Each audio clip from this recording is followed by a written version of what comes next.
अगर आपसे पूछूं कि 21वीं सदी में अभी तक जो 21 साल गुजरे हैं, सबसे बड़ी साइंटिफिक खोज कौन सी हुई है?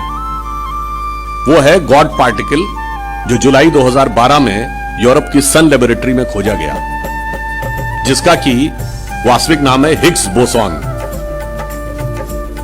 और उस हिग्स बोसॉन के दो साइंटिस्टों के नाम पे है, इंग्लैंड के पीटर हिग्स और भारत के सत्येंद्रनाथ बोस। वहां से बोसॉन वर्ड लिया गया है। यानी अब 21वीं सदी की सबसे बड़ी साइंटिफिक खोज के ऊपर भारत के हस्ताक्षर दिखाई पड़ रहे हैं।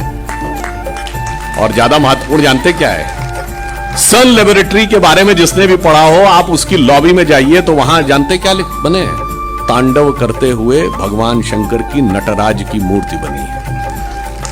क्योंकि वर्ल्ड के सबसे बड़े कॉस्मोलॉजिस्ट में से एक कार्ल सेगन ने कहा कि now the science is coming to the conclusion that the perpetual creation and destruction of universe is like the cosmic dance of Shiva.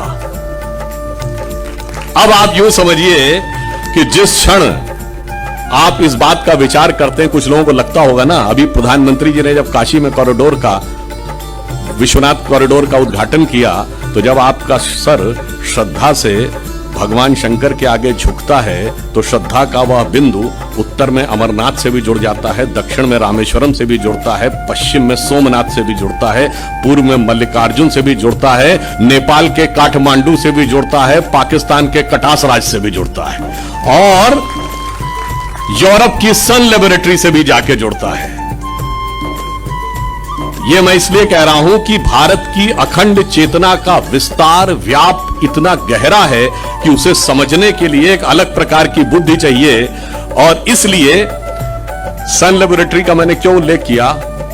उसमें गॉड पार्टिकल की बात कही। हम दुनिया के इकलौते देश हैं जिसके पास पार्टिकल का ज्ञान भी है, जिसके पास गॉड का भी ज्ञान है। तो हम उन दोनों का रास्ता निकालने की क्षमता रखते हैं। इसलिए मैं अंत में सिर्फ यह कहता हूं कि आप सब नया जीवन, नए स्वरूप में कदम रखने जा रहे हैं, स्नातक की यह उपाधि लेकर। मगर ध्यान रखिए कि हमें उस नए भारत का निर्माण करना है। स्वतंत्रता का यह अमृत महोत्सव, जो माननीय प्रधानमंत्री जी ने कहा है कि जब हम शताब्दी मनाएंगे 2047 में, तो भारत एक नए स्वरूप में आना चाहिए। आप ही वो पीढ़ी हैं, ये मिलेनियम जनरेशन, जो उस शताब्दी के समय भारत में महत्वपूर्ण स्थिति में होगी।